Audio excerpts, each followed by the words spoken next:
ரெட்டலை செஞ்சா தான் எங்களுக்கு நல்லாயிருக்கும். எங்களுக்கு எல்லா வசதியும் செஞ்சது ஜெயலலிதா தான். 1500 கொடுக்குறோன்னா 1200 கொடுக்குறாரு. ஆந்திராவில் எல்லாம் 4000 தராங்க.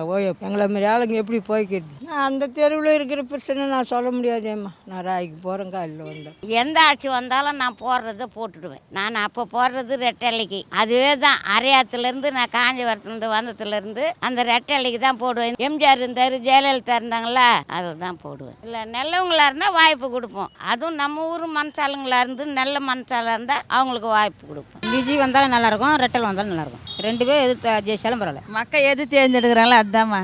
நம்ம இஷ்டம் கிடையாது, அவங்க இஷ்டம் தான். எது தேர்ந்தெடுக்கிறாங்களோ அதுதான். ஏடிஎம்கே வந்தால் நல்லா இருக்கும், எல்லாம் நல்லா செய்கிறான்னு சொல்கிறாங்க.